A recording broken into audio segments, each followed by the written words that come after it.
it's the morning and I'm making myself some breakfast. So I thought I would bring you in my kitchen because I've been doing a whole bunch of cooking videos lately. It's kind of just, there's like a course I'm creating, which I will tell you all about really soon.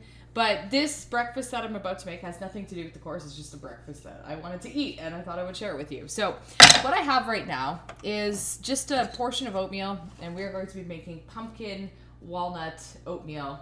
And we're going to be putting molasses in it, and this is like my fall favorite. I love this meal. So what I have in my pot here, it's been cooking for about a minute, but I have half a cup of oats rolled because it has a way better texture than quick oats, and 1 cup of milk. So I use non-dairy milk, almond milk, but I mean, it doesn't really matter what kind you use.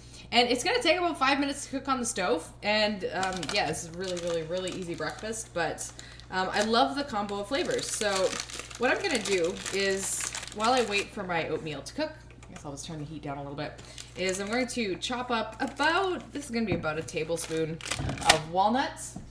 And I'll show you how to do that. So I have this little, I just made a little pile of walnuts. And then the first thing I'm going to do is I'm going to tuck in my fingers, because when you're using a chef knife, you don't want to cut off your fingers. So you want to tuck them in like a claw shape. And I'm just going to roughly pass the knife through the walnuts to break up the really big clumps.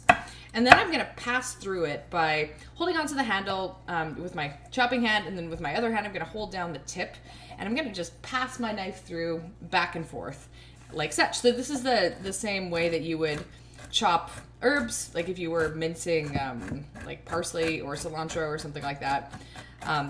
Now, if you don't want the walnut pieces to fly all over the place, you might want to do this with like, slowly, with not too much force. And I like pretty decent sized chunks of walnuts, so I don't want to disintegrate them too much because then they turn into crumbs. I want to actually have the crunch when I bite into it. So that's the only thing I'm going to be cutting.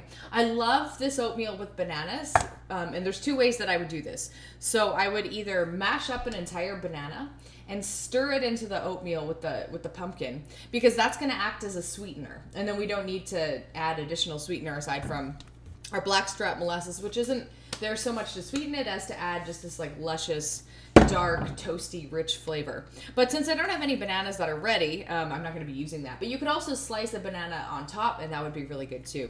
I like bananas. I feel like it complements the flavor of everything. And my oatmeal is looking pretty much ready to go, actually.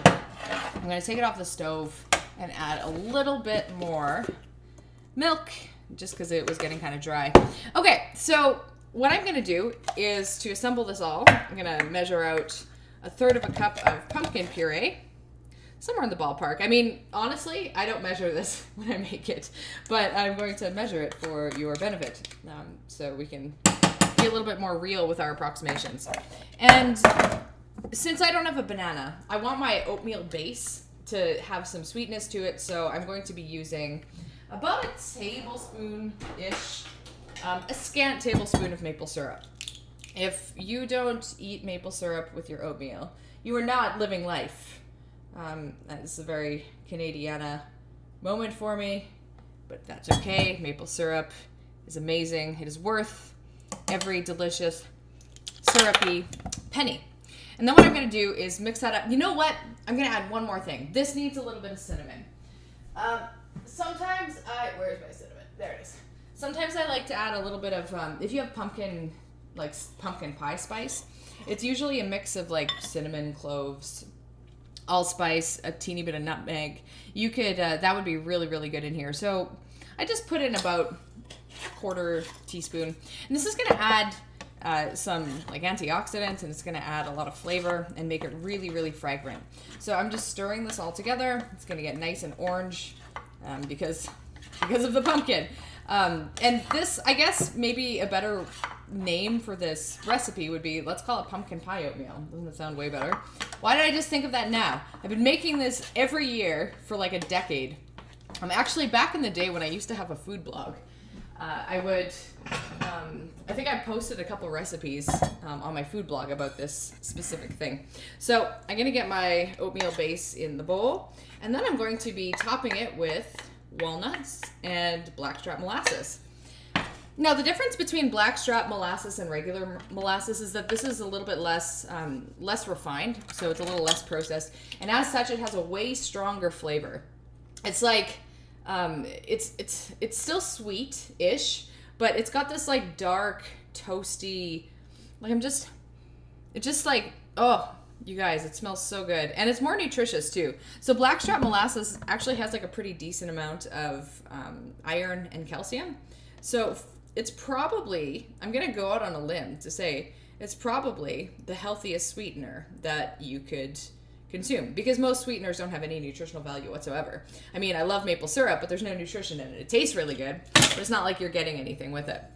All right, so I've drizzled on about a tablespoon of blackstrap molasses. It looks like this amazing, thick, rich syrup. I'm going to garnish it with the walnuts, and that's pretty much our meal. So I'm going to come up close. Maybe I'll put a little bit of milk in there too, and I'll show you what this delicious pile of oatmeal looks like. All right, I like a sort of milky oatmeal, so here we go.